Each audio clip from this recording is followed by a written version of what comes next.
Welcome to From White Backlash to Economic Sovereignty. I'm your host, D.E. Duke, and today we're challenging everything you've been taught about credit. And I'm your co-host, Shannon Diggs. In this episode, we're untangling the myth that credit is just a number, or worse, that it defines your worth. So let's start with the basics. Most people are taught to see credit as a simple score, right? That three-digit number we think decides if we're good or bad with money. Exactly. And because of that, so many people walk around feeling ashamed if that number drops. They think a low credit score means they messed up or aren't trustworthy. But nobody stops to ask if the system itself is designed to be confusing.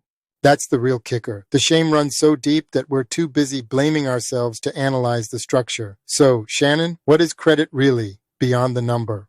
Here's something you won't hear from most financial experts on TV. Legally, credit is a relationship, a contract between two parties. It's based on trust, on governance, and most importantly, it's defined by law. So, when we're told to just fix your score, we're being given advice for symptoms, not causes, right? That's it. People are encouraged to obsess over credit hacks and raising numbers, but nobody tells them that the entire credit system is structured to keep the consumer guessing. Even if you do everything right, you might still stay stuck because the rules were never transparent to begin with.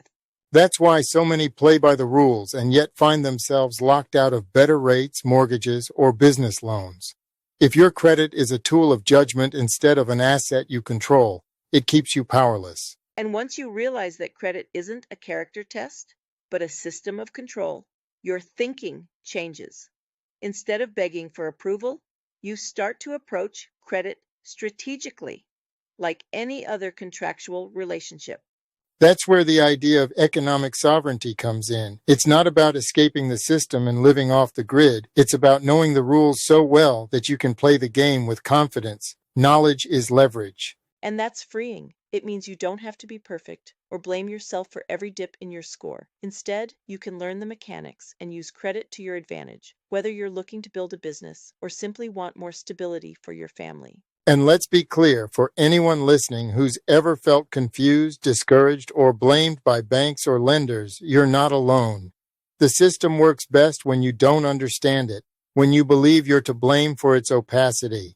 That's why these conversations matter. If a system thrives on your confusion, it's not going to offer clarity. We have to search for answers, ask the questions nobody else will, and pass that knowledge along. Our job here is pretty simple. We define reality, we name the rules and the players, and we give you a framework to build real financial power.